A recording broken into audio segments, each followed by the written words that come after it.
Some footballers train every day but never actually get better. And then there are players who train alone, in parks, empty fields, on the streets, and somehow improve faster than players who train in academies. Why? Because improvement has almost nothing to do with how long you train. It's about the habits behind the training.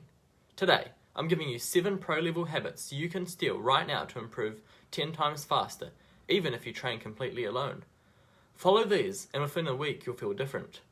Follow them for a month, and people ask what academy you secretly joined. So, let's get into it.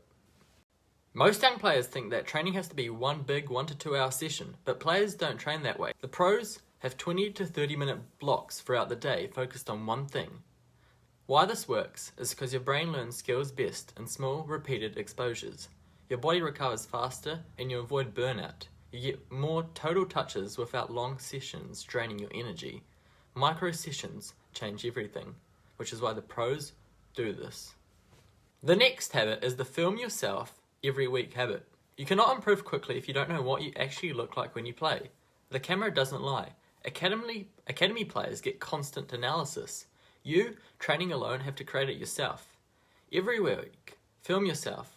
Your dribbling, your first touch, your sprint technique, your shooting form, and 1v1s if you can get a mate. Then compare them side by side with the pros. Watch videos on players that are playing in your position and analyse them, and see what you can take away from them.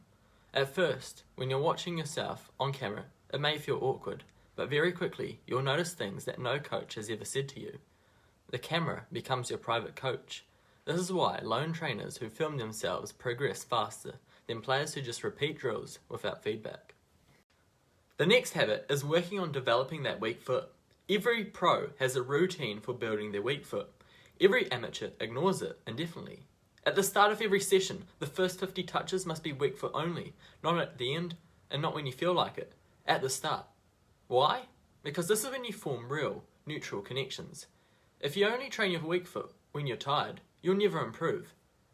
Here's how you can improve your weak foot. So, first of all, you want to start off with 50 weak foot wall passes, then 20 weak foot driven passes, 20 weak foot lifts into juggling, 10 weak foot finishes into the corner, and 5 weak foot long balls, or longer if you want.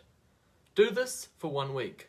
Your weak foot will go from avoid at all costs to actually being usable. Do this for 3 months more, and you'll become twice the player you are now. You'll start to see results. The next habit you'll be looking to implement is the 1 skill per week method. Most players switch drills too often. They never master anything. Pros do the opposite. They take 1 skill and obsess over it. Young Neymar spent days repeating the same movement until it became instinct. Messi, thousands of same angle finishes until they were automatic. Ronaldo as well. He's mastered the stepovers by continuously doing them over and over again. So here's your habit. Pick 1 technical focus per week and attack it every day. For example, in the first week you might look at inside-outside dribble. Week 2, distinguished body feints. Week 3, first touch at your feet. Week 4, focus on weak foot finishing. And then week 5, drop your shoulder and explode. And then week 6, scanning before receiving. If you take these all, week by week, you'll start to see results. The habit nobody talks about is game simulation. Training alone is amazing, but there's one huge problem. You're not under pressure, so smart players build up game simulation habits. Firstly, setting a time limit. Make your drills fast, 20 to 30 seconds. Your decision making gets sharper. Add scanning rules. Force yourself to check your shoulder once before every touch. Thirdly, add imaginary defenders.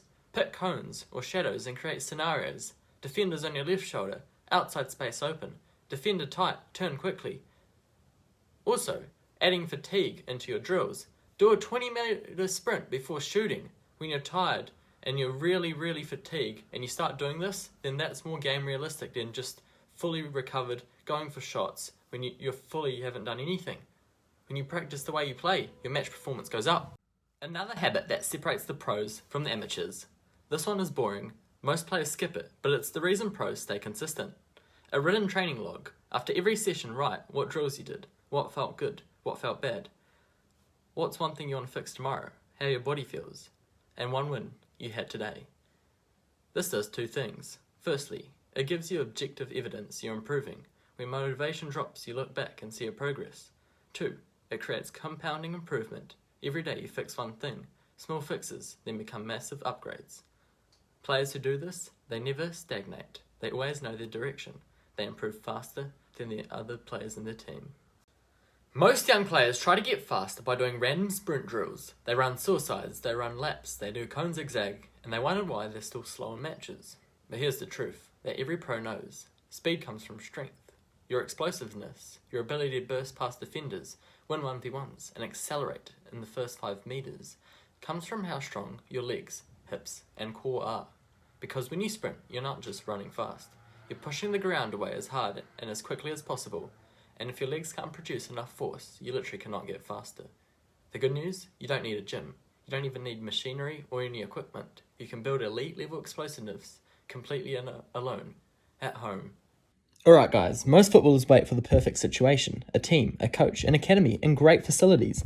But the players who make it, they build habits first. If you have these 7 habits, you're already ahead of 90% of players your age, even those with elite coaches. Because habits create consistency. Consistency creates skill, and skill creates opportunities.